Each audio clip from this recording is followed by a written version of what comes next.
l'enseignement. Je rappelle le grand titre. On étudie actuellement les principes de base d'une croissance spirituelle et une foi constante. Voilà. Et derrière ce grand chapitre, derrière ce grand thème, il y a des sous-thèmes que nous sommes en train de traiter, puisqu'on parle d'un ensemble de principes qui nous aident à grandir et à avoir une foi constante.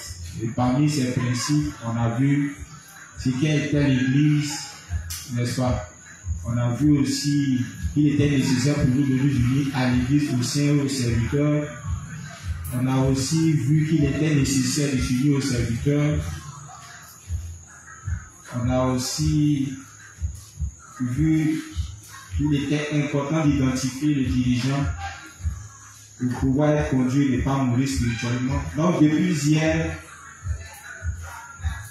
on est sur la révision des deux nouveaux points qui concernent les serviteurs, à savoir pourquoi il est nécessaire d'avoir un dirigeant et la nécessité de les identifier. On a vu ça, mais avant de poursuivre, on va d'abord prier. Voilà, parce qu'on ne peut rien faire sans toutefois confier les choses entre les mains du Seigneur. Donc si la juste élue va nous conduire dans la prière, les justes, on va se disposer et puis confier le moment entre les mains du Seigneur. Amen. Les justes, élevons la voix ensemble. Père éternel, nous te disons merci. Merci de ce que tu n'as pas regardé à notre nature fondamentalement mauvaise. Nous qui étions voués à aller en enfer, tu nous as sauvés en envoyant ton Fils Jésus-Christ. Il nous a rendus ici parfaits devant toi pour toujours, par ses œuvres salvatrices que sont son baptême, sa mort, sa résurrection, son ascension.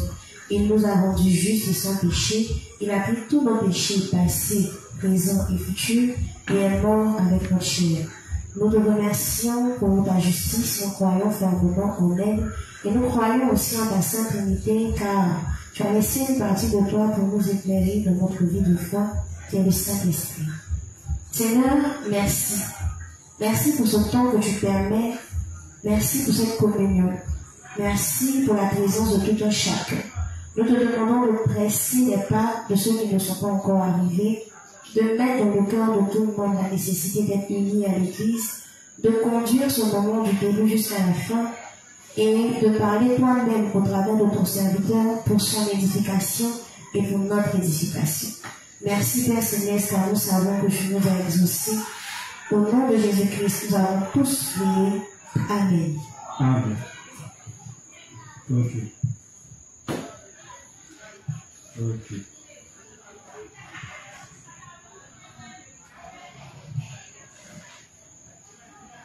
Qui se rappelle un peu de ce que nous avons étudié hier?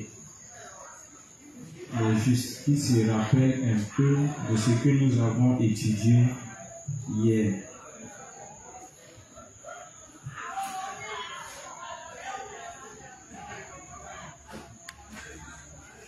On a parlé de quoi hier? Le juste. Il y a le juste derrière qui veut parler.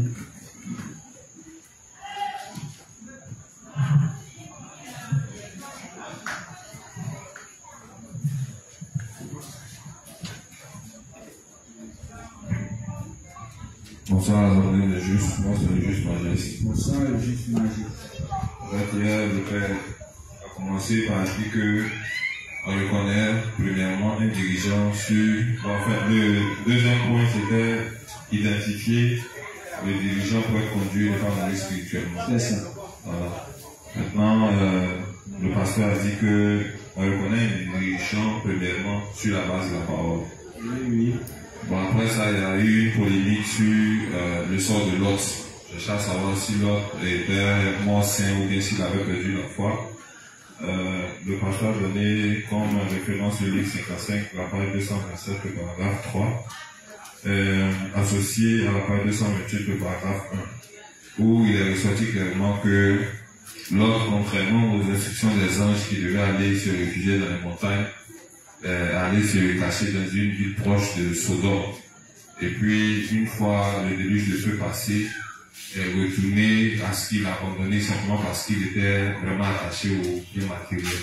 Et puis on a vu comment l'autre a fini, simplement parce que n'ayant pas de femme, sa femme étant devenue une statue de sel, ses filles l'ont saoulé et puis ont couché avec lui.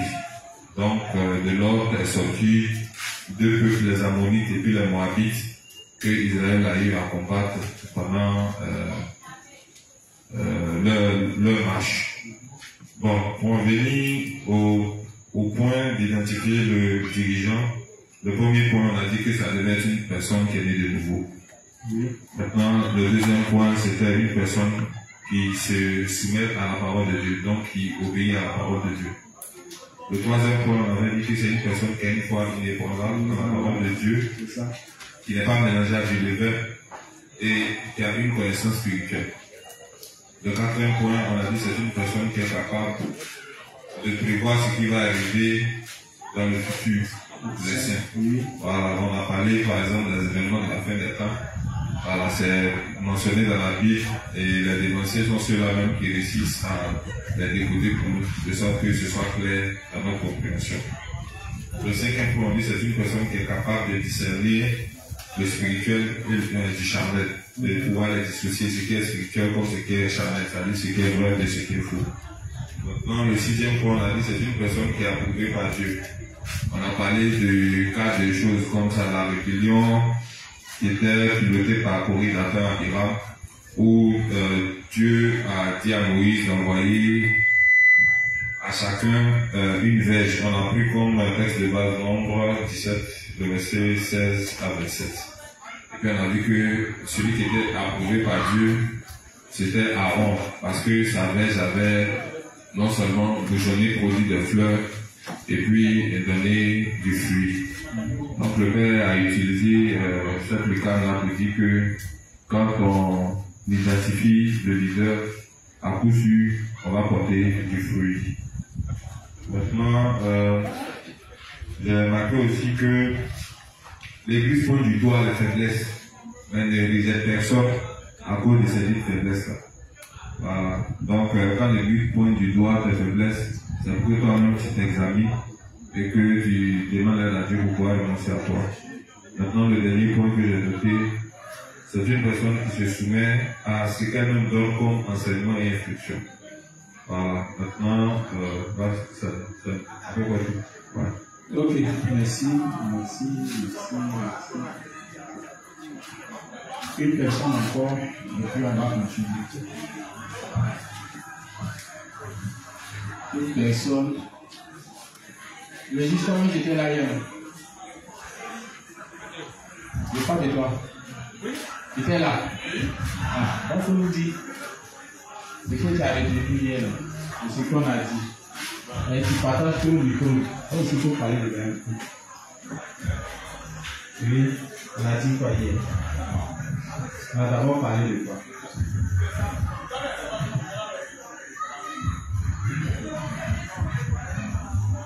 Bonsoir les juifs. Si tu ne sais pas, c'est Durand. Donc, comme le père a fait un peu de déborder, il n'y a pas de problème, mais plus ou moins, il n'y a pas d'excuse pour pouvoir donner un petit résumé de l'enseignement que Pasteur fait actuellement. Voilà, donc, hier, ce que j'ai pu retenir de façon concrète dans ma mémoire, c'est l'importance du serviteur. Comment reconnaître un véritable serviteur de Dieu. Voilà. C'est un serviteur qui est venu de nouveau et qui cherche premièrement la volonté de Dieu. Et ce serviteur-là, c'est lui-même, dans la parole de Dieu qui donne, n'est pas mélangé comme avec du levain, comme l'a dit mon frère. C'est ce serviteur-là qui cherche premièrement la volonté de Dieu et surtout qui prend premièrement, qui prend soin, je veux dire, premièrement de tout ce qui est, de tous ces âmes en fait, de son église en grosso modo. Voilà. Donc c'est un serviteur, ces gens de serviteurs-là sont véritablement prouvés par Dieu. Voilà, donc c'est ce que je peux dire. Merci. Merci. Ah, David, vous parlez. Bonsoir à l'Assemblée des Justes. Bonsoir. Hier aussi, au fait, on avait dit que, en plus de savoir identifier les caractéristiques d'un véritable dirigeant, on avait parlé aussi du volet soumission. Voilà. On avait dit que si nous avons su identifier un dirigeant, voilà, on sait que toutes les paroles qui émanent viennent de Dieu. Voilà, mais on doit aussi se soumettre au fait à ce qu'il dit. Voilà, moi c'est ce que j'ai. Merci beaucoup. Effectivement, il a raison. Une chose, c'est de l'identifier sur la base de la parole, au travers de ce que le révérend nous donne comme caractéristique, c'est ce qu'on a cité. Mais il a ajouté qu'en plus de l'identifier, on devait se soumettre à toutes les paroles qu'il prêche. C'est en ce moment-là qu'on pourra non seulement être conduit par le Saint-Esprit, on pourra éviter de devenir des orphelins spirituels, ce qui va empêcher Dieu de nous accorder ses bénédictions. Mais il dit, si on l'identifie, c'est souvent la parole qu'il prêche, notre foi va faire quoi? Ça va se développer. Voilà. Donc, une chose, c'est de l'identifier, mais c'est de se soumettre à la parole. Et quand c'est fait, on voit tout ce qui suit derrière. Voilà. Il y avait d'autres points qui m'ont un peu échappé, tant même que j'avais noté. Donc, on va tout simplement ajouter aux autres informations.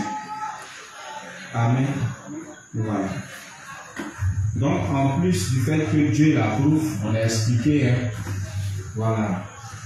Quand on dit Dieu approuve quelqu'un, parce qu'il permet que tout le travail qu'il fait porte du fruit. Voilà. Non seulement Dieu continue de me révéler ses volontés, mais il permet que tout le travail qu'il a porte du fruit. Dans le cas contraire, quand Dieu ne t'approuve pas, c'est zéro. Comme il pouvait le dire dans un texte de la Bible, si Dieu le bâtit, celui qui bâtit, bâtit en vain. Voilà. Bâtit en vain. Donc, en plus des éléments, on va ajouter que le serviteur, c'est quelqu'un qui est capable de séparer les boucs des brebis. Ça, on avait dit ça, non? Voilà. Il y a une sœur qui avait dit ça, je crois bien, mais qu'on n'a pas noté. Ou bien vous avez noté ça, les justes. Ça fait partie des caractéristiques d'un serviteur approuvé. Il est capable de discerner les vrais saints et un faux saint. C'est ce qu'il appelait les boucs des brebis. Voilà. On a compris les justes. Ça, c'est l'œuvre du 4e jour. Si tu es serviteur, que dans ton assemblée, tu n'es pas capable de reconnaître ceux qui croient réellement en l'évangile de ceux qui ne croient pas, tu n'as pas encore atteint le 4e jour. Amen. Voilà. Sinon, un vrai serviteur approuvé est capable de discerner ça. C'est pourquoi le révérend peut s'élever pour dire que dans l'Église, il y a 3 types d'âmes. Ou bien, il y a ceux qui sont les pécheurs qui sont cachés dans l'Église. Il y a ceux-là même qui ont une foi légaliste. Et il y a ceux-là même qui ont réellement cru en l'évangile de l'eau et de l'esprit. Amen. Comment lui parvient à discerner ça? C'est parce que c'est un serviteur qui a les yeux spirituels pour pouvoir découvrir ces choses-là, n'est-ce pas? Voilà. Sinon, si tu n'es pas un serviteur approuvé, tu ne peux pas savoir ces choses. Nous, non, on est dans l'église ici, ou bien, mais est-ce qu'on arrive à savoir qu'il y a quelqu'un qui est de nouveau et quelqu'un qui n'est pas né de nouveau? On n'est pas capable. Je voulais ajouter un autre point encore. En plus du fait qu'un serviteur, c'est quelqu'un qui est capable de séparer les boucs des brebis. Un serviteur aussi, c'est quelqu'un qui n'utilise pas les actifs de l'église comme ses biens à lui-même. Voilà. Le révérend l'avait dit, quand on étudiait le cours sur la nécessité de s'unir à l'église et au serviteur, il avait parlé de ça, en parlant des caractéristiques d'un serviteur. Il dit un vrai serviteur, c'est pas quelqu'un qui utilise la caisse de l'église comme étant son argent propre. Non. Il dit l'argent de l'église appartient à qui? Ça appartient à Dieu. Et comme on doit l'utiliser, il dit tout doit servir à quoi? À la diffusion de l'évangile. Si un serviteur pense que l'argent qui rentre dans la caisse de l'église c'est son argent et l'utilise comme il veut, c'est pas un serviteur qui est approuvé par Dieu. Amen. Et j'avais dit hier que en présentant les caractéristiques d'un vrai et d'un faux serviteur, c'est pour nous amener à examiner la foi de nos dirigeants. Amen. Parce qu'il dit qu'après avoir identifié, on doit se soumettre. Donc, avant même qu'on ne se soumette, est-ce qu'on a pris la peine d'abord d'identifier si ceux-là, ils sont des serviteurs approuvés, mais ce ne sont pas des serviteurs approuvés. Amen. Ça montre aussi que l'Église fait les choses dans la transparence. Sinon, pourquoi donner les caractéristiques d'un vrai serviteur alors que moi je suis dans le faux? Donc ça donne l'occasion à tout le monde de voir clair dans cette affaire. Honnête. Voilà. On a l'occasion de veiller les uns sur les autres. Donc, en même temps, vous regardez à nous pour voir ceux qui sont devant nous là, est-ce qu'ils réellement, en regardant aux caractéristiques des serviteurs que Dieu approuve, est-ce qu'ils font partie de ce lot-là? Pour que si je dois obéir à ce qu'il m'enseigne, ça ne soit pas avec difficulté.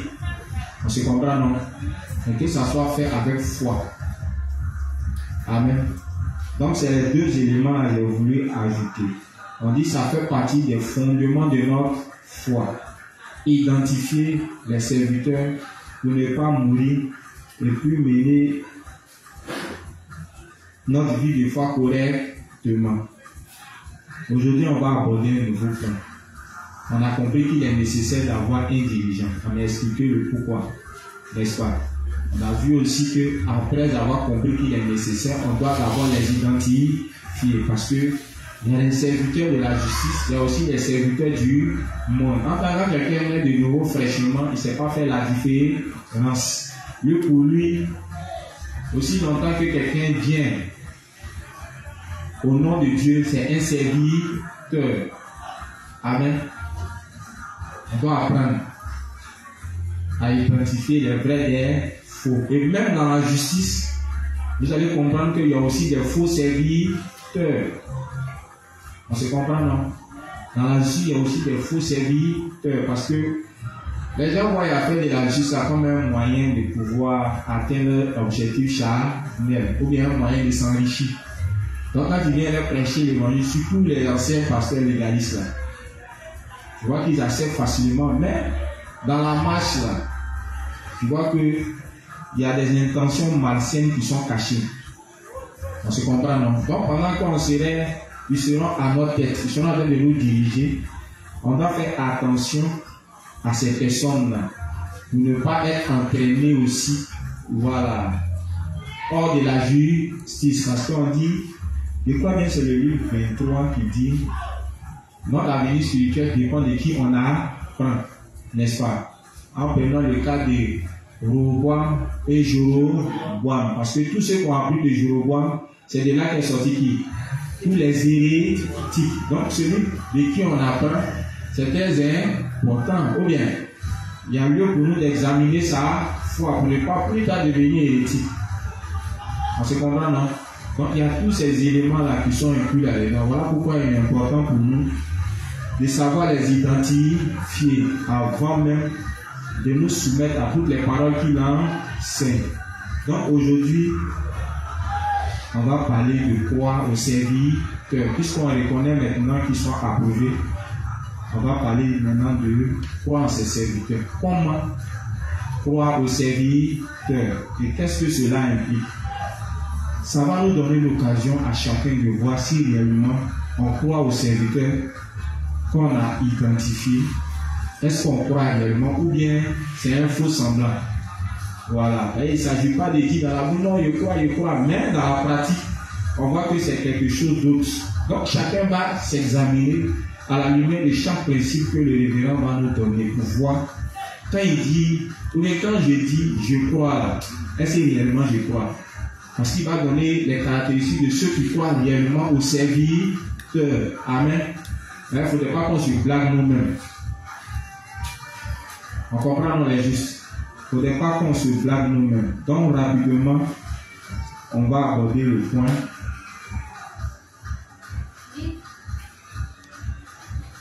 Livre 24, page 103, paragraphe 4. Livre 24, page 103, paragraphe 4. Pour être un homme de foi, Chacun a besoin de temps et de prédécesseurs qui peuvent conduire les plus jeunes spirituellement dans l'amour. Pour être un homme de foi, le révérend dit pour être un homme de foi, on a besoin de quoi? Chacun a besoin de temps et de prédécesseurs qui peuvent conduire les plus jeunes spirituellement dans l'amour. Ok, parce que ce que le révérend dit. Pour devenir un homme de foi, on a besoin de temps et de prédécesseurs pour pouvoir devenir un homme de foi. Il est juste. Comment le temps et les prédécesseurs peuvent nous permettre de devenir des hommes de foi? Comment est-ce que c'est possible? Comment ça fonctionne? Parce qu'il dit pour devenir un homme de foi, on a besoin de temps et de prédécesseurs. Comment le temps et les prédécesseurs peuvent nous aider à devenir des hommes de foi? Comment ça fonctionne? Comment ça fonctionne? Je ne sais pas si on comprend ma question. Mais si vous comprenez ma question, le révérend a besoin de temps et de prédécesseurs. Mais comment ça peut nous amener à devenir des hommes de foi?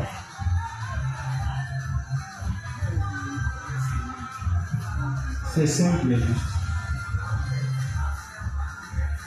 C'est simple. Oui. Il faut prendre le micro à parler.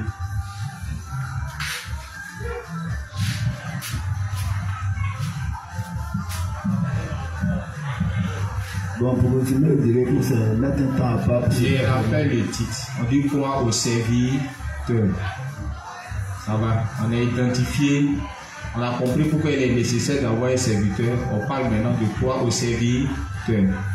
Le révérend dit, pour devenir un homme de foi, on a besoin de temps et de prédécesseurs.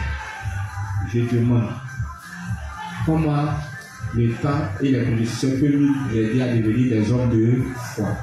Qui m'explique? Donc, comme je disais précédemment, c'est d'abord aussi mettre un temps à part pour se faire former, pour pas dépasser l'esprit de Dieu. Ok. Merci. Oui, il a juste essayé. Bonsoir, pasteur. Bonsoir, la juste.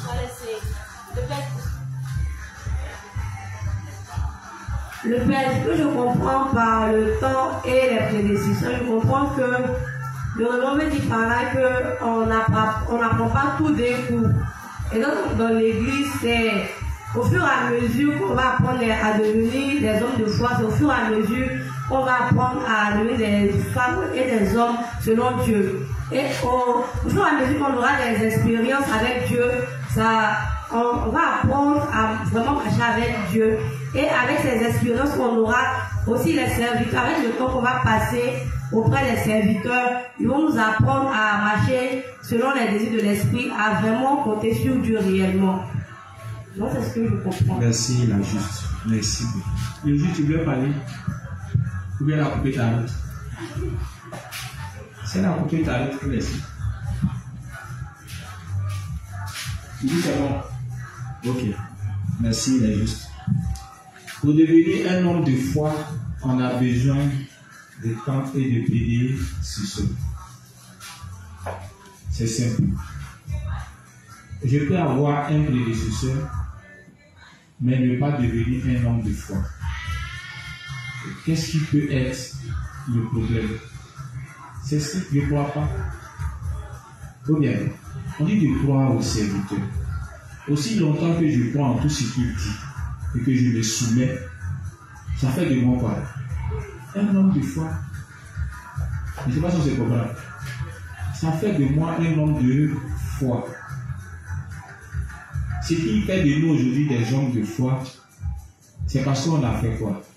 C'est parce qu'on croit que tout ce que nos dénonciers nous disent, c'est quoi? C'est la vérité. Et on essaie de faire quoi? De se soumettre, de suivre. Mais ça ne se... On ne devient pas un homme de foi sur le champ. Il dit que ça demande du temps. Au fur et à mesure qu'on accepte tout ce qu'ils nous disent comme étant la parole de Dieu, la vérité, et qu'on se soumet à cela, progressivement, notre foi fait quoi? Notre foi grandit, notre foi se développe au fur et à mesure. Et c'est pas ça qu'on se comprend le juste. Donc, pour que chacun de nous devienne un homme de foi, le révérend nous montre le secret. Il dit c'est d'avoir des dévanciers, c'est d'avoir des prédécesseurs, c'est d'avoir des dirigeants, des serviteurs au devant de nous. Ça vous dit simplement que la foi ne s'apprend pas seule. Ou bien, la foi ne s'apprend pas seule. Tu as toujours besoin de quelqu'un pour apprendre. On se comprend. Tu as toujours besoin de quelqu'un pour apprendre. Ça va.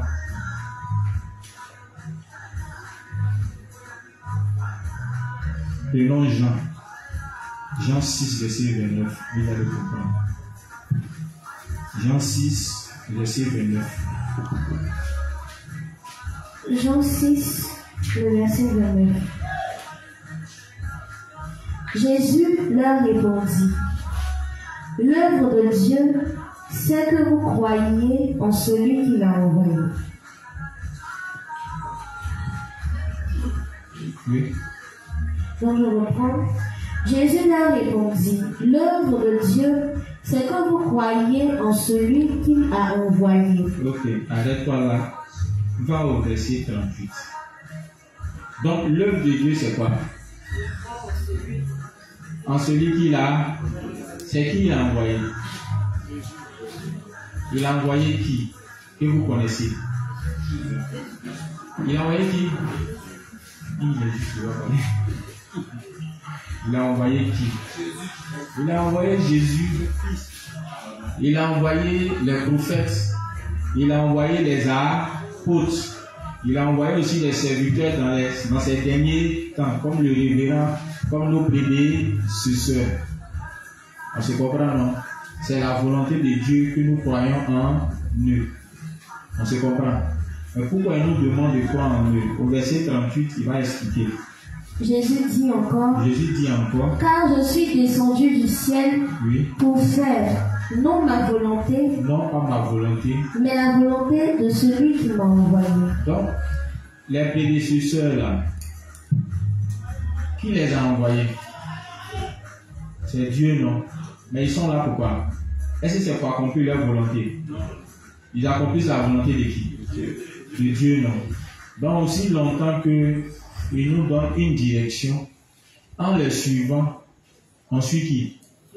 C'est Dieu, on suit.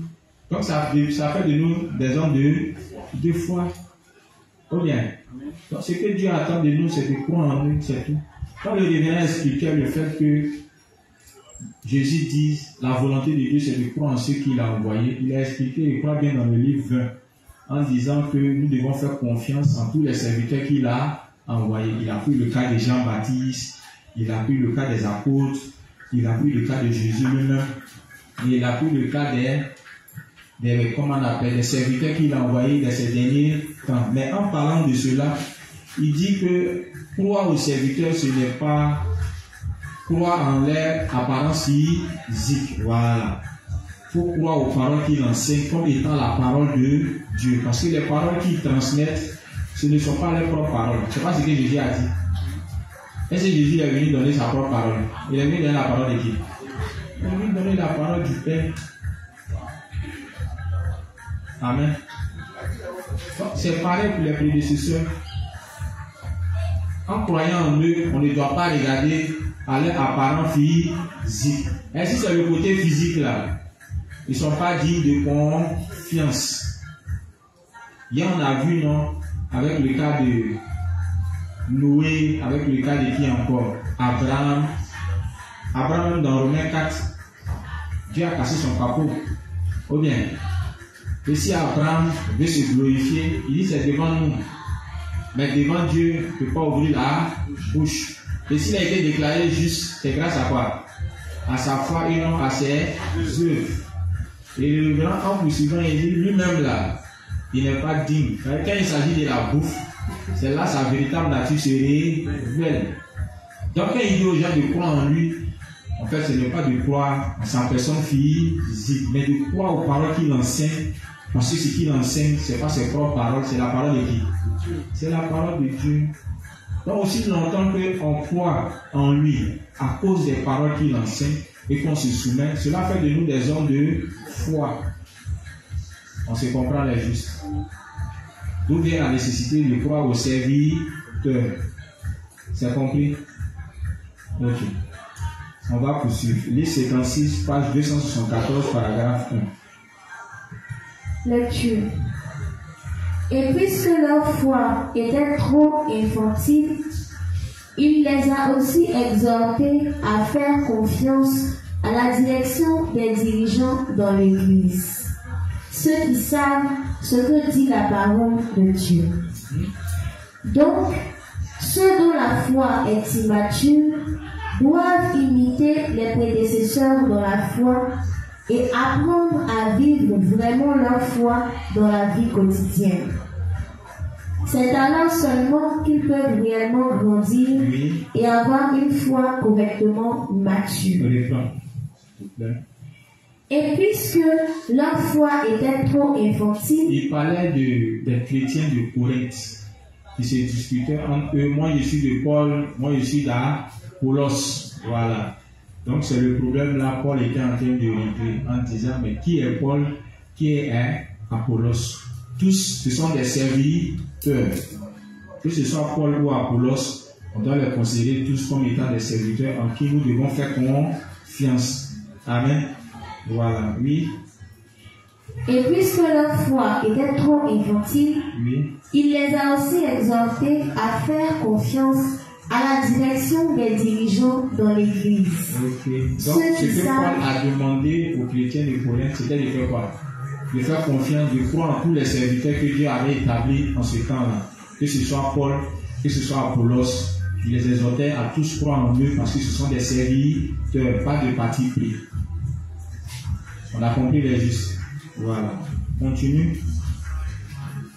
Il les a aussi exhortés à faire confiance à la direction des dirigeants de l'Église, ceux qui savent ce que dit la parole de Dieu.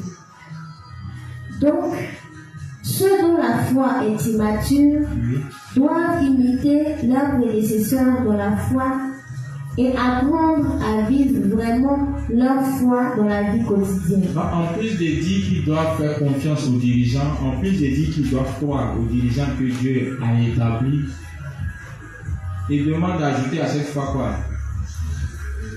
D'imiter quoi en eux? Hein? D'imiter leur foi. Donc vous comprenez qu'il ne s'agit pas de dire je crois, je fais confiance. Ou bien, il faudrait que ce qu'ils font là, on fasse quoi? On fasse de même. C'est ce qui montre que réellement tu crois en eux. Ou bien, tu ne peux pas dire non, je crois, et puis pendant que ton dévancier vient les soirs à l'enseignement, toi tu es couché à la maison. Alors que chaque fois qu'il te dit non, un jour tu viens à l'église, tu dis oui, je crois, c'est la vérité. Mais quand il s'agit de tuer, lui-même il est là, puis toi tu es à la maison. C'est sûr que tu crois. Tu ne crois pas. Donc quand on croit, on doit ajouter quoi? On doit ajouter les œuvres, on doit imiter. Les justes, on se comprend. La foi sans les œuvres, c'est une foi qui est comment? C'est une foi qui est morte. Le révérend dans les livres nous a montré comment fonctionne la foi. Est-ce qu'il n'a pas montré?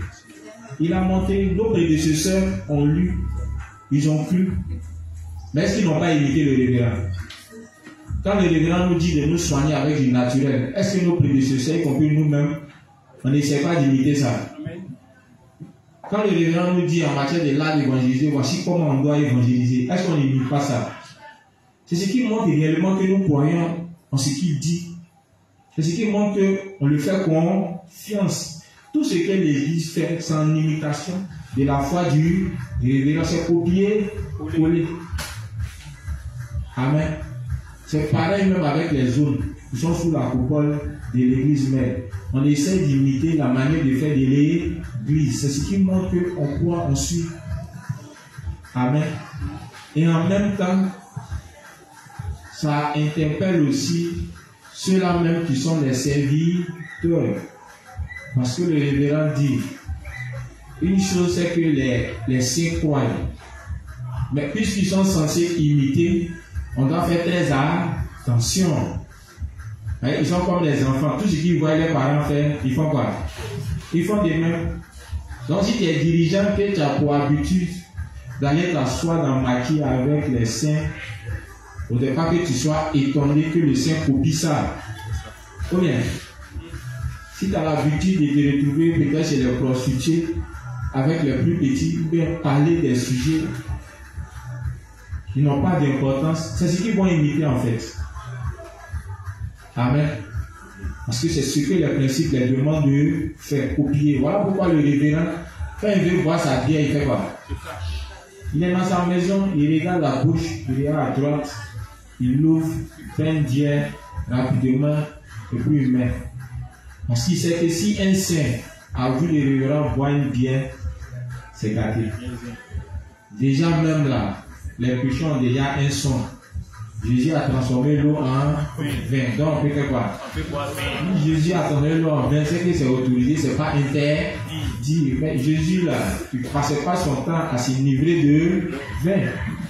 Oh bien. C'est vrai qu'il a transformé l'eau en vin, mais ce n'était pas pour passer tout notre temps à s'enivrer de vin. Il nous a dit de nous remplir du Saint-Esprit. Amen. Donc les justes, croire là, c'est accompagné de quoi? De l'imitation. On doit imiter. Quand on dit on croit, on doit imiter ce que font nos prédécesseurs. C'est en cela qu'on dit que nous croyons réellement. Amen. Donc on regarde à la foi de nos prédécesseurs. Ce qu'ils nous disent là, est-ce qu'ils vivent? S'ils vivent ça, on doit faire de même.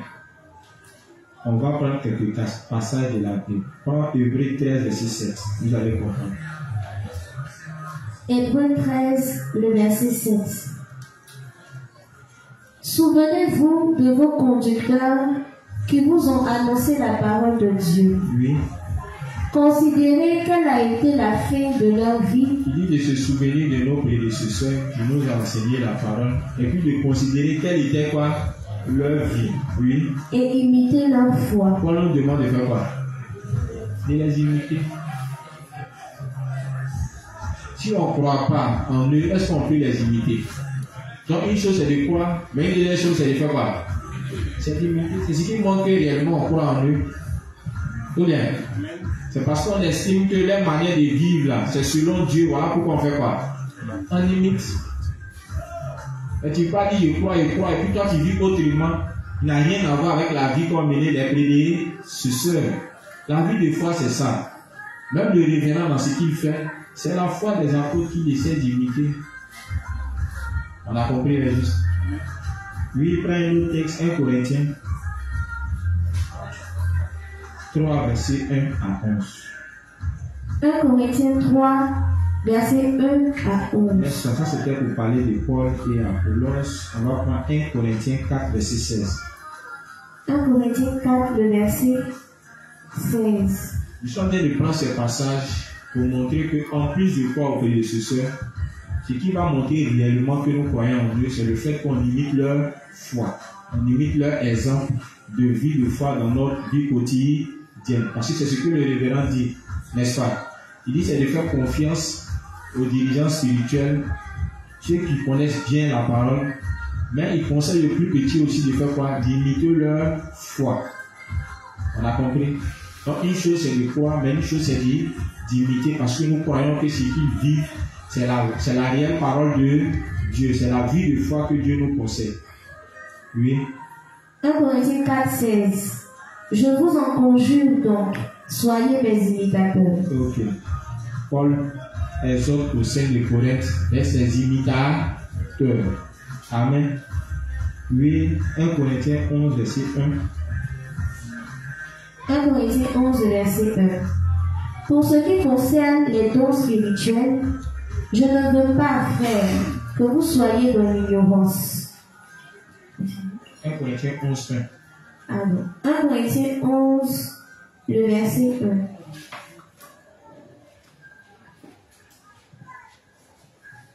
Soyez mes imitateurs, comme je le suis moi-même de Christ. Donc Paul imite qui?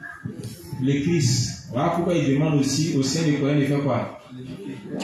Maintenant, pourquoi il imite Christ? C'est parce qu'il croit. Oh bien, dans tout ce que Christ dit, voilà pourquoi il imite. C'est pourquoi il demande aussi à ceux qui croient en lui d'imiter sa foi. Ça va. Oui. Philippiens 3, verset 17. Philippiens 3, le verset 17. Soyez tous mes imitateurs, frères, et portez les regards sur ceux qui marchent selon le modèle que vous avez en nous. Amen. Ok. Il y a beaucoup de textes. Hein. Il y a 1 Thessaloniciens aussi 2, verset 14. 1 Thessaloniciens 3, verset 7. Je ne sais pas si on doit lire tous ces textes, mais c'est pour juste signifier que il ne s'agit pas de dire dans la bouche je crois, je crois, je crois, et puis dans les actes, c'est carrément le contraire. Parce que on est beaucoup qui disons que nous croyons au révérend. Disons que tout ce que le révérend dit est la vérité. Amen. Mais par contre, dans notre marche de foi, on a l'impression de faire le contraire de ce que le révérend nous donne comme instruction. Ça montre qu'on ne croit pas en lui. Soit on croit en quelques portions de la parole et puis les autres là on ne croit pas. C'est un peu le comportement des pécheurs. Ils disent qu'ils croient en la parole de Dieu, qu'on doit vivre selon la loi. Mais la loi là, ils disent que toutes les lois là, on n'est pas obligé de suivre ça. Qu'il y a certaines lois qui appartiennent aux juifs et puis il y a d'autres lois même qui concernent les chrétiens. Mais toutes les lois là, c'était pour qui? C'est pour les juifs d'abord avant d'arriver chez les chrétiens. Ils se réfèrent uniquement aux 10 commandements. Les autres commandements, ils ne considèrent pas ça comme étant la parole de Dieu. C'est pas sérieux. Mais quand il s'agit de la dîme, qu'on ne voit pas dans les 10 commandements, là il peut se retourner dans l'Ancien Testament pour dire que c'est là-bas, on doit prendre. C'est que ça ne devient plus 10. Quand il s'agit de dire aux gens, on ne doit pas porter les vêtements, donc c'est interdit même dans les églises, dans certaines églises, on ne doit pas porter des vêtements. Donc là, il se rappelle voilà, de certains passages de la Bible où Dieu a interdit de porter les vêtements d'homme. En fait, ce n'est pas sérieux. Amen. Si le Seigneur lui-même dans Matthieu 5, il vient dire, on ne doit pas retirer un seul iota de la loi. Ce qu'il a dit, c'est ce qu'on doit faire. Amen. Mais si on retire, ça veut dire qu'on ne croit pas. Ou bien, on ne peut pas faire semblant de croire. On ne peut pas croire selon nos propres normes. On doit croire selon ce que Dieu nous demande de faire. Même si on ne peut pas respecter, la Bible nous demande de considérer toutes les lois comme étant la loi de Dieu. Amen. Donc le révérend vient de montrer là encore. Si nous disons que nous croyons, on ne va pas se limiter à dire que nous croyons uniquement, mais ça doit être accompagné de quoi? Des actes. C'est-à-dire, on doit imiter ceux en qui nous avons cru, ceux que nous faisons confiance là. Ils ont une manière de mener leur vie de foi en fonction de la parole de Dieu. Donc si nous disons que nous croyons en eux, que nous leur faisons confiance, alors tel qu'ils mènent leur vie de foi, c'est de cette même manière-là que nous devons mener notre vie de foi. C'est ce qui démontre réellement que nous croyons en eux. C'est un peu ce que nous voyons au travers de nos prédécesseurs. Comment vous ne remarquez pas ça? Tout ce que nos prédécesseurs font là, c'est ce qu'ils ont appris de leurs prédécesseurs. Tout ce que Pasteur fait, c'est ce qu'il a appris des livres du révérend. Tout ce que nous-mêmes qui sommes un peu avancés par rapport à certains là, c'est la foi de nos prédécesseurs. On ne fait rien. Voilà pourquoi quand on veut faire quelque chose, on prend la peine de faire quoi? De les consulter d'abord. Ça aussi, ça fait partie des éléments de la foi que nous portons à l'égard de nos dévanciers. Quand il dit je crois en mon dévancier, ça veut dire que tout ce que je veux faire dans ma vie, je suis censé faire quoi? Le consulter. Mais quand il y a des choses à faire que je ne le consulte pas, et puis je dis je crois en lui, tu crois comment? Tu crois comment? Donc croire en un serviteur, c'est aussi le consulter. Amen. Ok. On va poursuivre. Livre 14, page 244, paragraphe 3. J'ai rappelé un peu juste. En plus des saints qui doivent croire et imiter, et j'ai dit aussi, nous qui sommes les dirigeants de l'Église, les saints sont censés croire en nous et imiter notre manière de mener notre vie de foi. Donc faisons très attention aux plus petits. Parce que tout ce qu'ils voient, ils font quoi? Ils copient. Donc si tu as vu quelque part, dans un coin bizarre, tu vas se dire que c'est correct. Si le dévancier le fait, c'est parce que Dieu approuve, n'est-ce pas? Donc il va faire de même. Amen. Il va faire de même. Donc faisons très attention. Oui. Vous devez réaliser que si vous n'aimez pas écouter ce que vos conducteurs spirituels vous disent, Oui. pensant qu'ils se défoulent sur vous, ou si vous pensez qu'ils sont fâchés contre vous et veulent vous casser les oreilles, vous rejetez l'amour de Dieu. Ok. Continue. Si vos pasteurs n'avaient pas d'amour pour vous dans leur cœur, ils ne vous reprendraient pas ni ne feraient attention à vous. Le contraire de l'amour, c'est l'indifférence. L'indifférence, oui. Quand nous n'aimons pas quelqu'un, nous ne lui disons rien. Ok. Et nous retournons dans l'indifférence. Amen, les justes. Ainsi, on prend un autre point. On dit on croit au serviteur, on lui fait confiance parce que c'est celui-là que Dieu a mis au devant de nous pour faire quoi? Nous conduire, pour nous guider. J'ai dit je crois au serviteur. Et puis il arrive que le serviteur m'interpelle sur mon comportement qu'il trouve un peu hors principe ou bien contraire à la parole de Dieu. Et puis voici ce que moi je pense. Non, le gars là, il a l'impression qu'il se défoule dans ma vie. Il a l'impression qu'il a cité, non? J'ai l'impression qu'il est fâché contre moi. Un prédécesseur ne peut pas être fâché contre toi. On dit on croit, mais quand le moment où les prédécesseurs nous interpellent sur certains de nos comportements, bon, on se plaint, on est fâché. Quand c'est à ce niveau-là, là, on trouve que le dévancier fait un peu trop. Il exagère. Comment tu peux penser que le dévancier exagère si tu dis que tu crois en lui? Tu vois, la foi que nous avons envers nos dévanciers, ça doit être basé sur la parole de Dieu. Si je dis je crois en mon dévancier parce que j'estime que c'est le serviteur de Dieu, Dieu passe par lui pour me conduire. Donc tout ce qu'il fera en m'interpellant, même s'il arrive qu'il crie sur moi, je dois considérer que c'est Dieu qui est en train de faire quoi? Il est en train de crier sur moi. Mais si mon dévancier m'interpelle, que moi je me fâche, et puis je dis je crois en lui, est-ce que réellement je crois? Je ne crois pas.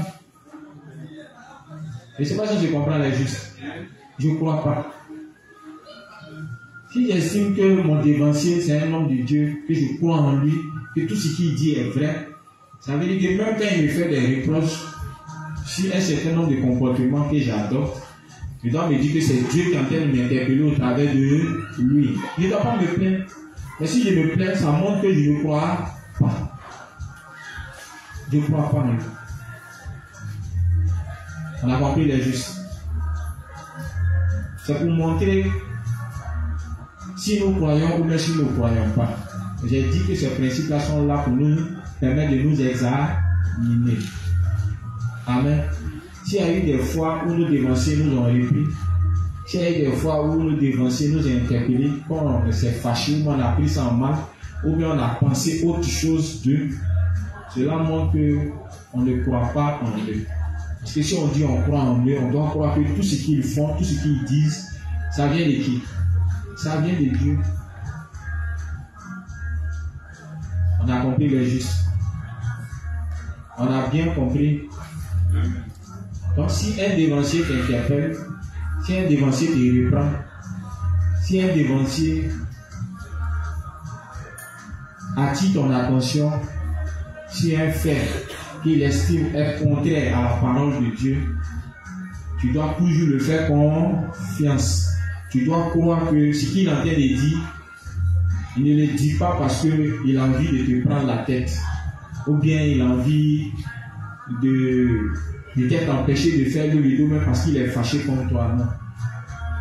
Nos dévanciers, ils prennent la peine, comme il a dit, son souci majeur, c'est notre bien-être spirituel et physique.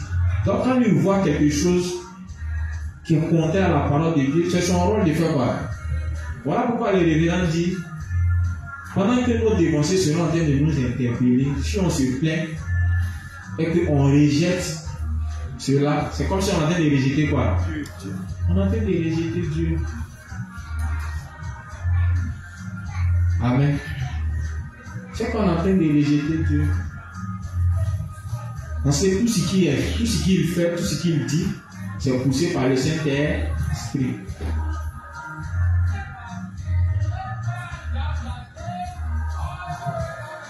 Il a aussi signifié le fait que le dévancier t'interpelle, cela montre qu'il a de l'amour pour toi. Oh bien, il dit le contraire de l'amour, c'est quoi? C'est l'indifférence. Si tu es un dévancier, et tu as remarqué que tu fais des bêtises qui ne te calculent pas, franchement, c'est mieux qu'il fallait demander pardon. Ça ne va pas t'arranger. Il est le seul à être capable de discerner le spirituel du charnel dans ta vie. Maintenant, il n'est plus là. C'est la confusion qui va s'installer. C'est la mort spirituelle. Quelqu'un qui est censé veiller sur ta vie. C'est ce qu'on n'a pas compris quand nos parents nous éduquaient. Oh bien, il y a des fois où nos parents nous ont frappés pour certaines raisons, mais nous on a pris ça en mal. On pensait que nos parents ne nous aimaient pas. Oh bien, surtout pour ceux qui n'aimaient pas aller à l'école comme moi. Matin, tu te réveilles, tu n'as pas envie, franchement. Là, tu vas aller verser l'eau glacée sur toi. Donc, nous frappons par là à l'école. Aujourd'hui, là, on a grandi. On comprend maintenant ce que les parents faisaient auparavant. Ou bien, c'était pourquoi? C'était pour notre bien. Mais avant, on ne comprenait pas ça comme ça. Quand nos parents nous disent non, il ne faut pas sortir, les garçons ne sont pas bons, on ne comprend pas. Mais c'est après une grossesse, c'est là que tu te rends compte que mon papa m'avait dit. Et maintenant tu comprends que ton papa t'avait dit. C'est trop tard. Elle déjeuner de l'enfant, elle couche, elle fait transpirer. Les justes, nos prédécesseurs nous aiment. Amen. Nos prédécesseurs nous aiment. Même s'ils nous reprend, même durement, on doit comprendre que c'est par amour pour nous. Donc, à partir de ce moment-là, on ne doit pas cesser de croire en nous. On ne doit pas se donner, et on ne doit pas avoir d'autres imaginations. On ne doit pas penser autrement, se disant non, c'est ceci, c'est cela. Non, on doit continuer de croire. Et ce qui fait qu'on va accepter leur réprimande. Ils nous reprennent pourquoi? Pour nous corriger. Amen. Ce sont les gardiens de nos âmes. S'ils ne le font pas, Dieu va leur demander des comptes. Amen. Donc c'est leur devoir. Donc si nous disons que nous croyons les serviteurs, cela veut dire qu'on doit accepter quoi? On doit accepter qu'ils nous reprennent. On est en train de s'égarer. On a compris les justes. Je reprends. Si nous disons que nous croyons aux serviteurs, on doit accepter quoi? Les réprimandes. Amen. Ok. Livre 62. Livre 62, page 221, le paragraphe 2. Livre 62, page 221, le paragraphe 2. C'est pourquoi les serviteurs de Dieu ont le cœur brisé lorsque vous vous égarez et que vous vous opposez à lui. Dieu lui-même a aussi le cœur brisé. La douleur de son cœur est montée à travers ses ouvriers. La douleur que Dieu a à cause du fait qu'on se comporte mal, on se comporte autrement, selon ce que nous dit la parole, il dit cette douleur-là, il le manifeste comme en Dieu. C'est au travers de qui? Ses serviteurs. Donc quand un serviteur est fâché contre toi, en réalité, qui est fâché contre toi? C'est Dieu. Il ne faut pas attendre que Dieu vienne s'arrêter devant toi pour dire champion. Je suis fâché contre toi. Il ne va jamais le faire. Il ne va pas aussi passer par tes rêves pour venir déclarer pour dire champion. Ton comportement là, ça ne me plaît pas. Dieu ne fait pas ça. Amen. Donc tous les ressentiments qu'un dénoncé peut avoir vis-à-vis d'une âme, ça vient de qui? Ça vient de Dieu lui-même. Quand un dénoncé est triste à cause du comportement d'une âme, en réalité c'est Dieu qui est triste. Mais il manifeste au travers de qui? En fait, il nous explique ça comme ça pour que notre confiance aux dirigeants, même quand ces périodes-là arrivent, on considère que ça vient de Dieu. Donc on n'a pas besoin de nous renfermer sur nous-mêmes ou bien décider de les rejeter ou bien de ne plus croire en eux. On doit cesser ça. On doit arrêter ça. On doit continuer de croire en eux. Même quand ils nous reprennent, on doit considérer que c'est Dieu qui est en train de nous reprendre. Amen. Comme il a dit, s'ils ne le font pas, ça veut dire qu'ils ne nous aiment pas. En tant que ce n'est pas les caractéristiques d'un vrai dirigeant. Donc souffrez que à chaque fois qu'on fera des erreurs, à chaque fois qu'ils verront qu'on est en train de s'écarter de la vérité, comme le Père pouvait le dire, ils vont toujours mettre leur bouche dans nos affaires. Que ça nous plaise, que ça ne nous plaise pas, ils vont toujours parler. Amen. Mais le Dieu est en train de nous montrer que on doit continuer de les faire confiance. Même quand ils se comportent ainsi, on doit continuer de croire que c'est la direction que Dieu est en train de nous montrer. Amen. Mais si on commence à poser des barrières, si on commence à méditer le fait de pouvoir les quitter, tout simplement parce qu'on a des pensées malsaines vis-à-vis de Dieu, cela montre qu'on n'a jamais cru en eux. Amen. Ok. Continue la partie. Par leur communion spirituelle et leur direction, Oui. les serviteurs de Dieu fournissent la correction lorsque c'est s'égare en disant: comment pourriez-vous faire cela? Allez-vous abandonner celui qui vous aime et le rejeter? Pensez-vous que vous serez encore bénis? Vous attendez-vous à prospérer, même après avoir abandonné votre mari spirituel? Amen. On a compris, non? Ok. Oui, on va poursuivre. Livre 15, page 47, le paragraphe 3. Livre 15, page 47, le paragraphe 3. Tout comme les petits enfants s'amusent avec à peu près tout, ceux qui vivent pour répandre l'évangile peuvent aussi sourire en tout. C'est parce que le cœur des justes est joyeux, car ils vivent pour la justice de Dieu. Donc, si vos dirigeants vous conduisent toujours à servir le Seigneur, vous devez réaliser qu'ils font un bon travail en vous guidant. C'est pour que vous ayez un vrai bonheur. Vous devez réaliser et croire que celui qui vous fait faire plus d'œuvres de justice est aussi celui qui vous amène plus de bonheur. Amen. Amen. On reprend la dernière partie. Donc, si vos dirigeants vous conduisent toujours à servir le Seigneur, vous devez réaliser qu'ils font un bon travail en vous guidant. C'est pour que vous ayez un vrai bonheur. Vous devez réaliser et croire que celui qui vous fait faire plus d'œuvres de justice est aussi celui qui vous amène plus de bonheur. Et juste on comprend la partie aussi. On doit faire confiance à nos dirigeants, on doit croire en eux. Amen. Donc il explique pour dire quoi? Toutes les fois où nos dirigeants nous exhortent, à faire plus d'œuvres spirituelles, on doit faire quoi? On doit leur faire confiance. Pourquoi? Parce qu'il y a un objectif qui recherche derrière. C'est quoi? C'est notre bonheur. Il le dit parce qu'on est beaucoup à se plaindre de nos dirigeants sous prétexte que tiens, on dirait que dans la justice, il n'y a pas de repos. Hein. Tous les jours, c'est l'œuvre. Tous les jours, c'est l'œuvre. Quelqu'un qui ne fait pas d'œuvre. Aujourd'hui, comme ça, j'étais avec le pasteur Tagou, qui m'a montré un principe vraiment qui m'a beaucoup fait du bien.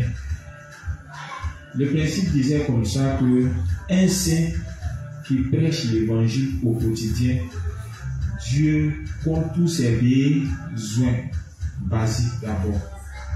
Amen. Ça, c'est quand le juste fait quoi? Il prêche l'évangile chaque jour, au moins 1 ou 2 heures où les âmes naissent. Dieu se charge de couvrir ses besoins quotidiens, nourriture, vêtements, quoi encore, loyer, etc., etc. Et par la suite, quand ce dernier commence à grandir spirituellement, il lui accorde de grandes bénédictions. Amen. Donc, qu'est-ce qu'un dévancier peut faire pour attirer les bénédictions de Dieu dans la vie d'un saint? C'est de le pousser à faire l'œuvre de Dieu. Mais à ce stade, on est beaucoup à ne pas faire confiance aux dirigeants spirituels. On pense que en dehors de prêcher l'évangile, Dieu peut nous donner des bénédictions. Les justes, c'est faux. C'est faux. Dieu n'apporte pas de bénédictions aux saints qui ne prêchent pas l'évangile de l'eau et de l'esprit. Je l'ai dit parce que c'est aujourd'hui le problème de beaucoup de saints. On est beaucoup à avoir des problèmes, à avoir des difficultés financières. Mais la manière dont on veut résoudre ce problème, on ignore ce que les dévanciers nous conseillent de faire, qui puissent pousser Dieu à combler nos besoins et plus tard nous donner des grandes bénédictions. Tout simplement parce qu'on ne croit pas en eux. Amen. On ne croit pas en eux. Le révérend dit, un saint qui prêche l'évangile chaque jour, ses besoins basiques sont comblés. Est-ce que vous croyez en ça? Il dit, un saint qui prêche l'évangile de l'eau et de l'esprit, Dieu nous donne les bénédictions basiques. Mais quand Dieu commence à lui accorder de grandes bénédictions, il doit continuer d'utiliser ses bénédictions financières et matérielles pour servir Dieu davantage. Dans le cas contraire, Dieu va se limiter seulement à lui donner pour ses besoins basiques. Donc vous imaginez, non seulement le dirigeant des autres a prêché l'évangile pour que Dieu compte tes besoins basiques, mais en plus de cela, il va t'aider à développer ta foi. Parce que selon Jean, Dieu dit quoi? Prospère à tous égards, qu'on fait quoi? Prospère l'état de ton âme. Donc plus que nous les autres à prêcher l'évangile, à participer aux activités spirituelles, ce qui nous aide à grandir spirituellement, si nous croyons que nous nous faisons confiance, nous allons goûter aux bénédictions de Dieu. On a compris les justes. Le révérend le dit, pour qu'on ait confiance en nos dirigeants qui nous exhortent à prêcher l'évangile, à aspirer à la croissance spirituelle en étant unis aux prédécesseurs, à l'église et à toutes les activités spirituelles. Mais le souci là, c'est est-ce qu'on croit que ce qu'ils nous disent là, ça peut déclencher le bonheur dans notre vie? Est-ce qu'on croit que ce qu'ils nous disent là, c'est le moyen par lequel Dieu accorde des bénédictions aux saints? Quand on se regarde là, est-ce que c'est ce qu'on fait? Pour pouvoir dire que nous les faisons confiance, nous abandonnons tout, on les suit. On n'a pas encore atteint ce niveau. Ou bien, on n'a pas encore atteint ce niveau. Même quand On dit oui quand on le fait, c'est avec hésitation. Et aujourd'hui, beaucoup de saints sont en train de devenir des racines d'amertume, au point de penser que, bon, en dehors de prêcher l'évangile, le juge doit beaucoup entreprendre pour être riche. Le révérend n'a pas dit de ne pas entreprendre. Le révérend dit on peut entreprendre. Mais tu entreprends pourquoi? Tu entreprends pourquoi? Et avant même de passer à la phase d'entrepreneuriat, est-ce que même là dans ta position tu es là, tu commences déjà à prêcher l'évangile? Non. Il y a des justes, eux là, ils veulent prêcher l'évangile dans l'abondance d'abord. Ils ne veulent pas commencer quand ils n'ont rien. Amen. En temps normal, quand tu es juste, que tu nais de nouveau, quand tu n'as rien, tu dois d'abord prêcher l'évangile. Le révérend dit qu'il n'avait rien. Et puis il a commencé à prêcher l'évangile. Il a été fidèle tout en croyant que Dieu bénit. Ils ont été fidèles. Ils ont persévéré là-dedans. Il vous a raconté son histoire dans les livres. Où lui-même il n'avait rien au point que, ne sachant pas coiffer même là, il allait mentir au gars pour dire non, il s'est coiffé. Et puis il a gardé tête du monsieur là. Mais malgré ça, ils l'ont gardé. Ou bien, il dit tellement c'était chaud dans la ville, c'est pas de Soko, il marchait même dans la rue, et puis il parlait seul. Il ne pouvait pas se tenir tranquille, tellement c'était chaud. Est-ce que nous-mêmes c'est chaud? Il y a beaucoup de gens ici, là, ils n'ont pas maison, sont en famille, sont à l'aise. Oui, ils sont trop à l'aise. C'est juste le repas seulement qui les manque. Mais en même temps, ils trouvent que c'est chaud. C'est pas chaud. C'est quand tu as une famille, tu as des enfants, c'est là que tu sens plus la pression. Parce que le bébé est là et puis il pleure dans ton oreille. Avec tout son espoir sur toi et puis tu ne t'es rien créé. Tu vois, tu sens les frustrations. Tu es humilié. Tu ne peux pas devenir tranquille. Mais nous, on n'a même pas bonne pression. On mange, on dort, puis seulement on dit à Dieu, on est trop galéré. Les justes, on doit prêcher l'évangile. Si nous disons que nous faisons confiance en nos dirigeants, on doit comprendre qu'à chaque fois qu'ils nous exhortent à prêcher l'évangile, en dépit des temps difficiles que nous traversons, sachant que c'est pour nous conduire aux bénédictions de Dieu.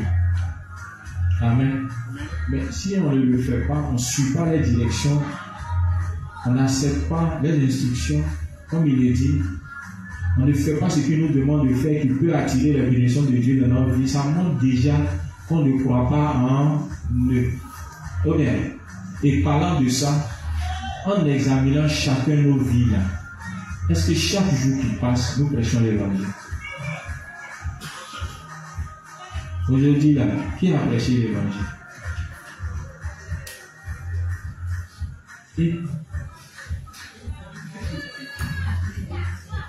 Est-ce que nos dirigeants ne nous demandent pas de prêcher l'évangile? Ils ne nous ont pas demandé de prêcher l'évangile. Maintenant, on ne prêche pas l'évangile, pourquoi? Hein? On ne prêche pas l'évangile, pourquoi? Est-ce qu'on croit en eux? Hein? Est-ce qu'on croit en eux? Parce qu'ils nous ont dit de prêcher l'évangile, ils ont dit ce qui va suivre, ou bien, ils ont dû nous expliquer pourquoi on doit prêcher l'évangile, n'est-ce pas? Et en parlant du bonheur, ce n'est pas seulement le bonheur physique, il y a le royaume des cieux même qui est derrière. Maintenant, tu ne prêches pas l'évangile. Ça veut dire que tout ce qu'il dit là, tu ne crois pas. Ou bien, tu ne crois pas que quelqu'un juste prêche pas l'évangile, il va en enfer. Quand tu ne crois pas, Ézéchiel l'a dit. Matthieu 24 l'a dit. La parabole des talents a parlé aussi de cela. Ou bien, et puis on ne fait pas. Est-ce qu'on croit? On ne croit pas. Voilà pourquoi de l'autre côté, il a dit croire, c'est faire quoi? C'est imiter. Ou bien, voilà. Eux, pendant qu'ils nous disent de le faire, est-ce qu'ils ne le font pas? Ils le font. Mais ils le font parce qu'ils croient que ce qu'ils ont entendu est la vérité. C'est la preuve qu'ils croient réellement. Jacques dit comme ça, la foi sans les yeux, c'est une foi qui est comment? Elle est morte.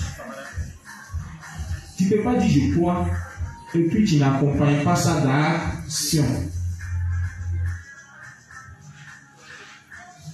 C'est une fausse foi. Amen. C'est une fausse foi. Les Juifs, on a compris la partie ici. On doit croire aux dirigeants. Nous disons que nous croyons aux dirigeants. Mais le révérend dit, quand les dirigeants nous exhortent à prêcher l'évangile de l'eau et de l'esprit, qui apporte le bonheur et les bénédictions dans nos vies, est-ce que nous croyons et nous soumettons? Est-ce que nous croyons réellement que ce qu'ils disent est la vérité, tout en nous soumettant à cela, tout en passant à l'action? Est-ce que c'est ce qu'on le fait? Si on ne le fait pas, ça veut dire qu'on ne croit pas. Ou bien, parce que tu ne crois pas en sa personne, tu crois au message qu'il transmet. Ou bien, donc la preuve que ce qu'ils disent, tu crois, c'est de faire quoi? C'est d'obéir, c'est de passer à l'action. Mais toi-même, tu ne bouges pas même. Hein? Tu ne bouges pas. Donc, à la vérité, est-ce qu'on croit réellement? Quand le révérend dit, nous croyons au serviteur, il entend le présent et les caractéristiques de quelqu'un qui croit réellement. Comme il a dit, quand on croit, on accepte les réprimandes des devanciers, on ne se plaint pas. On accepte, on reconnaît. Ou bien, mais si tu discutes, c'est qu'il y a un problème. Amen. C'est comme quelqu'un qui a un problème, qui a avancé dans la foi, qui a un problème avec un plus petit. Bon. Si l'église met les dirigeants te donnent tort, ça veut dire que tu as tort. Bon, comment tu t'es retrouvé à avoir un problème avec le plus petit? Surtout en parlant d'affaires. On dit les plus grands ne doivent pas faire les affaires avec les plus petits. Donc, si tu deviens un plus petit et il y a un problème demain, on va mettre le problème qui dit. C'est toi. Est-ce qu'on n'a pas dit que normalement on ne doit pas faire culte? Ou bien on ne doit pas s'assembler dans la maison de quelqu'un qui n'est pas mûr dans la foi? Tu vois ce qu'on a dit? On a dit ça ici. Maintenant tu n'as pas écouté puis tu t'es retrouvé là-bas. Aujourd'hui il y a un problème entre toi et puis le plus petit. La faute est à qui? Hein? C'est toi. Parce que ce que vous oubliez, l'Église va chercher à protéger la foi du plus petit. Parce que lui il est sensible. À n'importe quel moment, le révérend dit, ceux dont il a plus peur, c'est qui? C'est les plus petits. Et ils ne sont pas spirituels. Ils jugent selon la chair. Or, toi, tu es un peu mûr. Ou bien, donc toi, tu peux comprendre. Et toi, tu veux te comporter comme le plus petit. Tu veux qu'on te donne raison, puis on donne tort au plus petit. Quand le plus petit, quand il a tort, tu vois que, rempli de ses émotions et de ses pensées charnelles, il peut dire, bon, comme c'est comment c'est foutu, moi, il quitte l'église. Il n'est pas conscient. C'est compréhensible parce que c'est un petit. Or, toi, tu es vieux. On se comprend, non? Oui. Il y a juste on dirait qui demande s'il fait des statuts à caractère évangélique, c'est prêcher l'évangile. C'est prêcher l'évangile, mais il n'a qu'à aller sur le terrain. Ou bien, il n'a qu'à aller sur le terrain, il va prêcher l'évangile. Sinon, c'est prêcher l'évangile, mais il n'a qu'à en faire plus d'efforts. On ne doit pas se limiter à ça. La foi doit grandir. Ou bien, voilà, la foi évolue au fur et à mesure. Tu n'as pas de mettre des statuts, tu sais, les frontières internet là, ça n'aboutit pas à quelque chose. Ou bien, là-bas il est caché derrière, il prend un verset, il colle, toi aussi tu prends un verset, tu colles, puis ça reste comme ça. Hein? Donc une chose c'est bon, c'est de faire des publications, mais derrière aussi là, vu que ça porte peu, il faut aller aussi sur le terrain, il faut utiliser tous les moyens possibles. Il ne faut pas faire comme les gens qui ont tendance à se débarrasser de Dieu. Tu vois un peu, non? Il fait un faux semblant, il fait statut, ah Seigneur, comment ta vie, hein? Il servir l'évangile, hein? Quand on a bien l'intention là, c'est pour ne pas que sa conscience le rappelle qu'il ne prêche pas l'évangile, il fait un faux semblant, fait un faux statut là où il dépose montrer à Dieu qu'il a prêché, et puis lui aussi comme ça, il attend aussi les bénédictions de Dieu. Tu as senti ça. C'est la bénédiction de passe, il va te donner. Ou bien, c'est pas 500 tu prends pour faire, non, c'est bénédiction de passe, il va te donner. C'est juste. Même quand on prêche l'évangile, on doit grandir là-dedans. Ou bien, au départ, on prêche l'évangile dans notre entourage, au quartier. Arrivé un moment, ça doit s'étendre. Ou bien, voilà, c'est ce qui pousse Dieu même à nous donner plus de moyens. Ou bien, les moyens que Dieu nous donne, c'est pour l'expansion de l'évangile. Donc, si toi, ton niveau, c'est limité seulement au quartier, c'est les moyens du quartier qui va te donner. Pendant que l'autre, plus se déplace à l'intérieur un peu partout. Donc, lui, comme ça, quand il dit à Dieu, il a besoin de voiture. C'est normal, pourquoi c'est pas normal? Maintenant, toi, tu es limité au quartier. Et puis, tu pries Dieu dans ma voiture. Dieu regarde, quand on dit, il faut que tout ce qu'on demande soit dans ses volants. Et dans la question, il va te poser ma voiture là, même quoi. Tel que moi, je te connais là, ça, tu fais statut seulement. Ou bien, vous faites statut là, avec une voiture. Maman, il y a une voiture. Ou bien, elle est juste. Donc, plus on sait Dieu, plus les bénédictions de Dieu viennent vers nous. Amen. Si on sait Dieu uniquement qu'avec notre corps, c'est la nourriture seulement, le vêtement et nos besoins basiques qui seront comblés. Mais si en plus de cela, les bénédictions financières, matérielles, Dieu nous donne, on utilise davantage encore pour servir encore Dieu. Ça attire de grandes bénédictions. C'est comme ça que ça fonctionne. On a compris. Donc, plus nos dévanciers nous exhortent à le faire, on doit croire que c'est la parole de Dieu. Je prends un exemple. Il y a un pasteur comme ça qui demande aux responsables, aux inspecteurs, aux pasteurs d'apporter les cotisations mensuelles. Pour les pasteurs, c'est quoi? C'est 10 000, les inspecteurs 15 000, et puis les ouvriers 5 000. Mais à ce niveau-là, il y a beaucoup qui murmurent, il y a beaucoup qui boudent. C'est écrit où? Depuis quand le révérend a dit d'apporter les cotisations, le dit si tu veux, il ne faut pas donner. Si tu veux, il ne faut pas donner. Moi, en tout cas, je le donne. Parce que je crois que la direction des serviteurs, c'est la direction de qui? La direction de Dieu. Depuis aussi que je donne, ça ne manque pas. Ça vient seulement. Donc, si tu veux continuer encore de raisonner, c'est comme ça aussi, là, ça a toujours te manqué. C'est pareil. Quand on nous parle d'apporter nos cotisations de 1000 francs, pour les repas de, comment on appelle, les responsables, 1000 francs, un mois. Vous se plaignez, non, la nourriture même là, ça ne vaut pas le coût de 1000 francs. Les gens n'est pas venu pour manger. C'est vrai, on dit de participer, ce n'est pas qu'on se déplace. Mais ce que tu oublies, c'est que quand tu payes, ça sert aussi à donner la nourriture même aux dirigeants. Parce que dans ce que tu as donné, la génération d'année, on ne sait pas ça. On sert souvent les inspecteurs. Ce n'est pas bénédiction. C'est bénédiction. Ou bien, à un moment, mais elle est juste même où financièrement, on sent que c'est chaud. Et même 1000 francs même là, ça ne peut pas venir avec eux. Souvent aussi là, ces personnes-là, à travers leur participation, Dieu permet aussi qu'ils aient à manger. Mais on ne donne pas. Puis ce qui me fait mal, nous n'avons pas 1000 francs à payer, c'est leur plat, ils viennent inquiéter. 5 personnes sur ton plat. Et il a commencé à les gagner. Celui qui a venu, il faut payer. Il ne partage pas mon repas avec quelqu'un. Comme vous êtes là, vous m'avez entendu. Ceux qui sont en direct aussi, comprenez, c'est 1000 francs. En fait, on aime trop raisonner. Ou bien, on aime trop raisonner. On doit avoir confiance en nos dirigeants. Amen. C'est vrai, par moments, ça ne nous plaît pas. Ça nous blesse. Mais le révérend dit, on doit comprendre pourquoi il est nécessaire d'avoir un dirigeant. On doit pouvoir les identifier. Mais en plus de cela, on doit croire en eux, on doit les faire confiance. On doit se dire que tout ce qu'ils nous donnent comme direction, comme instruction, ça vient de qui?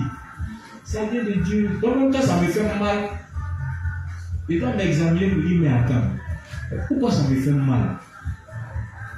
Puisque j'ai reçu l'information que je dois les faire confiance, je dois croire en eux, je dois accepter les directions. Maintenant, pourquoi ça me fait mal? Alors que tout ce qu'ils disent, ça ne vient pas d'eux. C'est parce qu'on ne prend pas la peine de lire les ouvrages que l'Église a mis à notre disposition.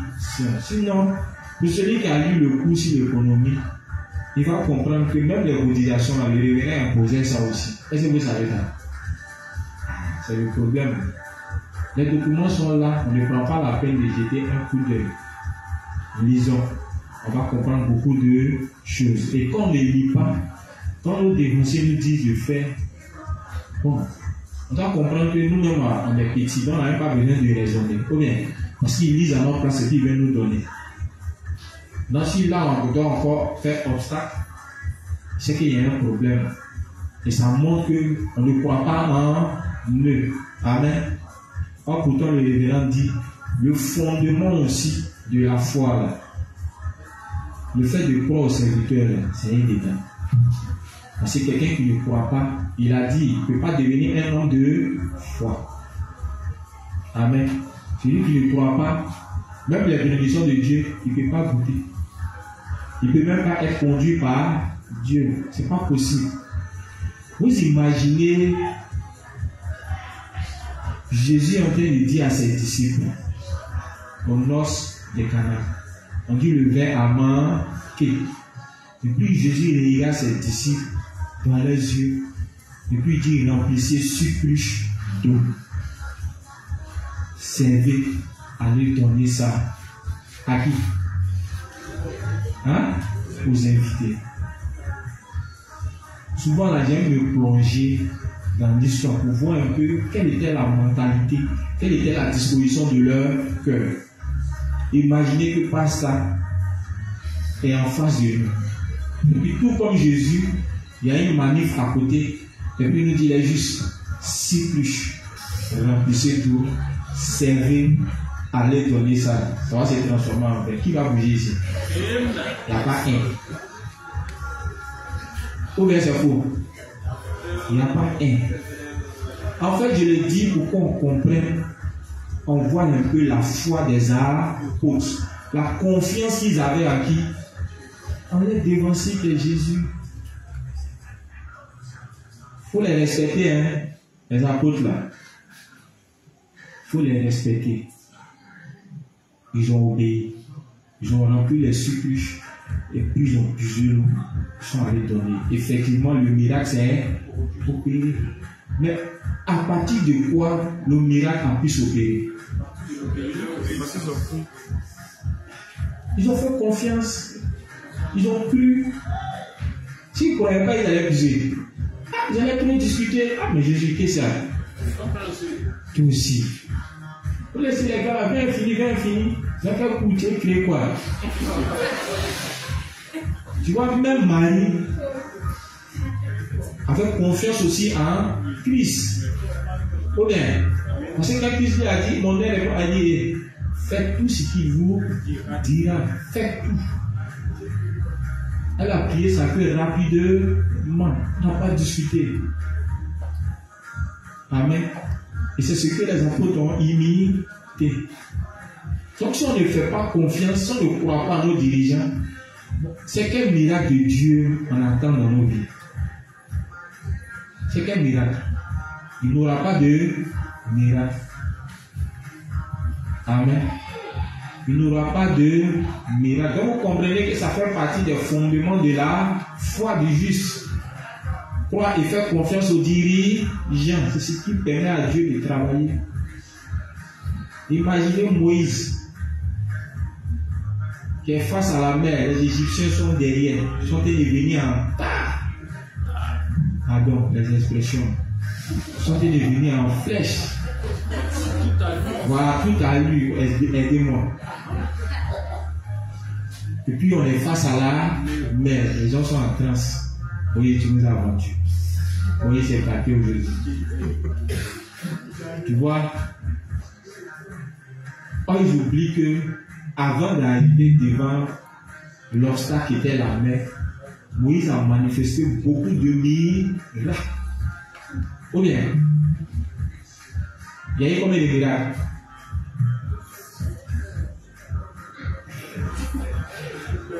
On appelle ça comment on va jouer là. Pour les autres. Ouais, après, je n'ai c'était quoi pour les autres là. Culture biblique, c'est qu'il y a beaucoup moins de côté les gars. Culture biblique. Jésus a fait combien de miracles? Et il dit Jésus, Moïse. Hein? Ok. Donc, ce qu'on fait, mettez ça dedans. Mettez ça dedans. Et c'est que la partie là, ils vont aller bosser en même temps. Il a fait beaucoup de miracles. Mais malgré tous ces miracles, devant l'obstacle de la mer, ils ont commencé à faire quoi? À douter. Ou bien, ils ont douté. Ils ne croyaient pas. Et il n'y a même pas que dans... Même qu'ils étaient dans le désert, là-bas encore, ils se plaignaient. Moïse, il y a quel problème? On a faim, tu nous as envoyé dans le désert ici pour nous tuer, mais c'est quoi? C'est nos sorciers, ils ont commencé à murmurer. Malgré tous les miracles, malgré encore qu'il a fondu la mer, et puis ils ont passé. Miracle de fendre la mer, là, si on raconte ça aux gens de l'Union petit, il faut laisser. C'est pourquoi beaucoup disent que c'est une histoire inventée. En fait, ça ne colle pas. Tu vois un peu, non? Ça ne colle pas. Même quand on est allé t'arrêter devant la mer, quand on te dit ça, tu réfléchis. Mais comme tu es un homme de foi, tu es obligé d'accepter. Sinon, dans la réalité même, quand on est la mer, comment c'est vaste? Quand on dit la fondue, la mer s'est ouverte, ils ont marché.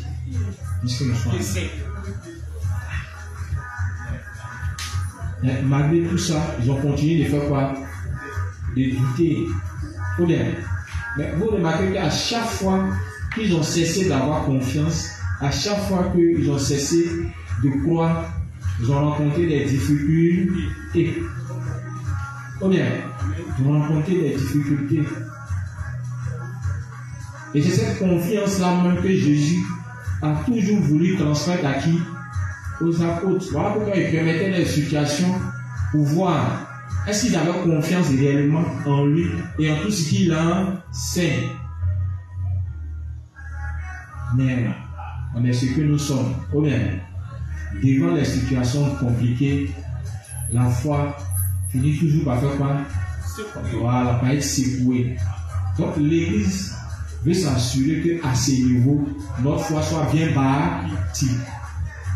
Parce que comme on le dit, il va arriver des situations difficiles qui vont secouer chacun de nous. Déjà même ça a commencé. Beaucoup même ont commencé à s'inquiéter, à se poser beaucoup de questions. Ah, la terre juste encore qui est partie, il est devenu camite. Ah, la terre juste encore qui a décidé de quitter l'église. Il rentre dans mon inbox. Pas ça à quoi? Eux-mêmes qui posent ces questions là, ils ne viennent pas à l'église. Hein. Ils ne viennent pas à l'église. Donc eux-mêmes là, j'ai l'impression qu'il y a un peu de satisfaction parce que ils se disent que après la décision qu'il prend en restant à la maison, là, c'est pas correct. Et il y a l'impression que les gens commencent à partir ça à cause d'eux, dans la cas d'un jour, à faire le justice là, c'est fini. Et ça les fatigue. Amen. S'ils veulent là, tout le monde va partir. Ou bien, c'est pas ce qui va faire changer notre foi ou notre confiance en nos dirigeants. Amen. C'est pas ça. Quand tu as tellement confiance, quelles que soient les situations, tu te réfères toujours à qui? À tes dirigeants. Ou bien, et c'est pas quelque chose qu'on nous a pas annoncé. On nous a déjà prévenu. Donc quand ça arrive, ça devient que confirmer encore la parole. Puisque Dieu dit, il prend la peine de faire quoi? De nettoyer son église. Donc quand quelqu'un ne croit pas, c'est tout à fait normal que toi ou tu finisse par quitter l'église. Puisqu'on a montré, quand on dit qu'on est unis, là, ça consiste à quoi? On a présenté nos problèmes. Pour que chacun sache, quand il dit qu'il est uni, là, est-ce qu'il est réellement uni? On avait expliqué ça ici, non? Quand quelqu'un est uni à l'église, au sein ou au serviteur, ça signifie quoi? Qu'il est toujours uni à toutes les activités spirituelles. Ou bien, il considère que toutes les paroles qui sont prêchées dans l'église est la vérité. Il est capable d'accepter toutes les décisions qui sont prises dans l'église et puis ici sa direction. Ou bien, je ne sais pas ce qui a été dit. Donc, le révérend a montré. Donc, si tous ces éléments ne sont pas réunis dans la foi d'un saint, si on me dit tel saint est parti, Il comprend que les éléments qui sont cités là ne faisaient pas partie des fondements de sa foi. Voilà pourquoi l'Église est en train de prendre la peine de revenir sur les fondements de notre foi pour qu'elle soit bien bâtie. Si peut-être on était là que notre foi n'était pas bien bâtie, c'est l'occasion. Et je répète toujours, comme l'inspecteur l'a dit, Dieu fait les choses en fonction de ses hommes. Donc si actuellement on est en train de revenir sur les bases de la foi en énumérant tous ces petits détails, c'est parce qu'il y a un problème dans la foi de chacun de nous. Donc en présentant chaque principe, c'est l'occasion pour nous de nous examiner pour voir est-ce que notre foi est sainement bâtie ou bien notre foi a un souci. Et si c'est le cas, c'est l'occasion de confesser et puis de demander l'aide à Dieu pour pouvoir corriger rapidement. Amen. Donc on vient de nous montrer qu'il est important pour nous de croire. Amen. Croire au serviteur nous permet de faire quoi? De devenir des hommes de foi. Amen. Une chose c'est d'avoir des prédécesseurs, mais si tu ne crois pas en eux, si tu ne te soumets pas à les enseignements qu'ils prêchent, aux instructions qu'ils te donnent, tu ne pourras pas devenir un homme de foi, puisque le rôle d'un dirigeant, c'est de te conduire dans les volontés de Dieu. Donc aussi longtemps que tu les acceptes, que tu te soumets, que tu obéis, vu que c'est la volonté de Dieu, en vivant ainsi, tu deviens quoi? Un homme de foi. C'est pas compliqué. Ça va, c'est juste. Il est 21h06. J'aime aller doucement, doucement, parce que on a remarqué que quand on finit, il y a peu qui reste. Et comme le révérend dit, encore et encore, ça permet au moins de souligner l'importance de la chose et ça permet aussi de laisser au moins quelque chose dans nos esprits et dans nos cœurs. Donc soufflez que je vais doucement, doucement, voilà. C'est aussi une manière d'enseigner. Donc les justes, comme j'ai dit, on a attaqué un nouveau point, croire au serviteur. Ces différents principes que nous avons lus ont pour objectif de nous amener à nous examiner pour voir. Quand nous disons chaque jour, je crois au serviteur, je crois à mes dévanciers, est-ce que c'est vrai? Ou bien c'est dans la forme, ou c'est du bout des lèvres. Ce n'est pas quelqu'un qui va venir le dire. La parole elle-même là, elle présente l'état du cœur de chacun de nous, à chacun de s'examiner.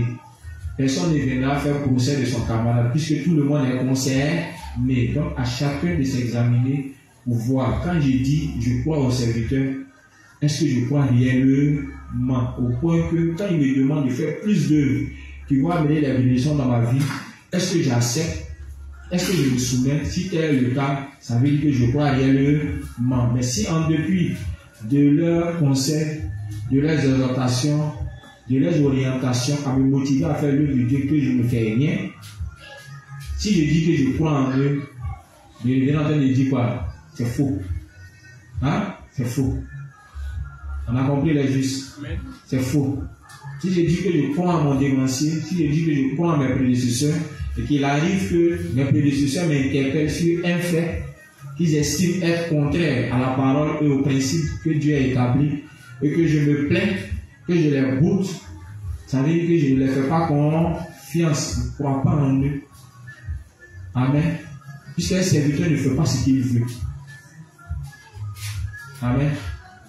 Ok. Je vais m'arrêter là. Demain, on va poursuivre. Demain, s'il y a des questions, regardez. Quand on va venir, on va commencer. Amen. Le problème, c'est qu'on ne vient pas un peu tôt. On est souvent obligé de commencer à 40. Alors, après, même, on fait le petit résumé de ce qui a été dit hier. On est déjà dans 20 heures. Donc, on a pratiquement 1 heure pour expliquer. Si un principe n'est pas expliqué dans les moindres détails, les justes ne peuvent pas comprendre. Donc, du coup, ils ne peuvent pas avoir foi, exercer la foi en cette parole. Donc, voilà pourquoi on prend le temps au moins d'expliquer pour que la compréhension, là, ça soit adapté à tout le monde. Amen. Voilà, donc faites l'effort. Si on veut aussi aller au-delà les juges vont commencer à me regarder mal. Ils vont se plaindre. Attends, moi quand tu es lancé aussi là, tu es lancé parce que tu veux tellement expliquer les choses pour que tout le monde parvienne à la compréhension. Sinon, ce n'est pas exprès. Amen. Mais j'aime arrêter quand même. Demain, on va se retrouver ici et puis poursuivre l'enseignement. Donc, sur ce, je vais demander à la justice. Je rappelle, le document est là encore pour ceux qui n'étaient pas là hier. C'est le document là que nous étudions. DFN, Direction nationale de formation des nouveaux nés. Voilà. C'est un fichier électronique dans le groupe Telegram. Archive Telegram des justes, c'est ça non? Voilà. Tu peux aller télécharger et puis toi-même aller imprimer ça et puis faire un document comme ça. C'est bon de l'avoir parce que après notre passage, on est censé ruminer ça encore et encore. Et ce qu'on ne comprend pas, on approche nos prédécesseurs de nos zones ou bien les prédécesseurs établis auprès de nous. Et puis on leur pose des questions. Parce que comme il a dit, ce sont des principes qui vont nous aider à grandir spirituellement et puis à avoir une foi constante. Amen. Donc sans comprendre, sans mener notre vie de foi en fonction des informations qui nous sont données dans ce cahier, notre vie de foi là risque d'être ratée. On a compris. Donc c'est important. On doit faire un avec. Et il n'y a pas seulement que nous. On a nos enfants, on a nos femmes, on a même nos amis, nos parents, plus tard qui vont naître, que nous devons aussi diriger. C'est toujours avec ces documents. Aujourd'hui, beaucoup ont compris l'importance maintenant de revenir aux enseignements des prédécesseurs. Ils se sont mis dans la peau des laïcs. Les juges se sont retrouvés dans une zone où les saints ont compris qu'ils venaient d'Abidjan. On dit, ah, ouais, un dévancé qui vient d'arriver. Demain, c'est toi qui prêche. Quand tu as Abidjan ici, c'est un laïc. Donc, il s'est rendu compte que, ah, faut qu'il bosse. C'est maintenant, il va appeler maintenant les dévancés. Ah, dévancé. Ouais, c'est comme a dit, il doit prêcher là-bas. Il dit, ah, amen. Au moins, ça va t'aider à bosser. Donc, c'est maintenant là, ils appellent, c'est maintenant, ils sont obligés de retourner aux enseignements. Amen. Mais si tu as l'enseignement, c'est là que tu vas retourner. Mais si l'enseignement, on met un cahier, demain on vient un nouveau cahier, après demain on vient un nouveau cahier. Nous, on voit les justes, ils prennent note, mais c'est qu'ils ne vont pas retourner à leur cahier. Oui, même audio à l'air là, c'est difficile pour le juge d'écouter audio. Enseignement audio. C'est difficile, je sais. Parce que moi-même, ça m'arrive. Donc, c'est pas vous, ça va pas arriver. Pour lui-même, là, c'est compliqué. Moi-même, ça m'arrive. Donc, c'est pas vous, ça va pas arriver. Donc, au travers de moi, je connais déjà votre vie. Donc, cessez de nous blaguer. Ou bien, voilà pourquoi on dit sans cesse de nous unir à l'église. Parce que pendant les périodes d'enseignement, c'est là que notre foi fait quoi? Notre foi grandit. Parce que on reçoit de nouvelles bénédictions, de nouvelles informations auxquelles on porte foi. Et si on veut se dire non, rester à la maison pour bosser, laissez ça les justes. On connaît le résultat. Donc, sur ce, la juste va terminer avec la prière. Amen. Donc, les justes, disposons-nous et levons la voix vers le Seigneur. Disons-lui merci pour ce temps d'enseignement et confions-lui le reste de la soirée. Ensemble, prions. Père Seigneur, nous te disons merci. Merci pour ce temps d'enseignement. Merci pour ces paroles que nous avons entendues. Merci Seigneur de nous faire ruminer ces paroles afin que nous appliquions cela et que nous croyions véritablement avec les œuvres à l'appui au serviteur que tu as toi-même établi sur nous. Merci Seigneur de ce que tu m'accompagnes chacun de nous à la maison. Saint et sauf que tu permettes que tout le monde ait sa nourriture physique comme spirituelle et que tu gardes nos cœurs, tu nous donnes la force, la santé et les moyens de pouvoir continuer à suivre l'enseignement le reste de la semaine. C'est au nom de ton Fils Jésus que nous avons prié. Amen. S'il vous plaît, les justes, laissez les chaises à leur place.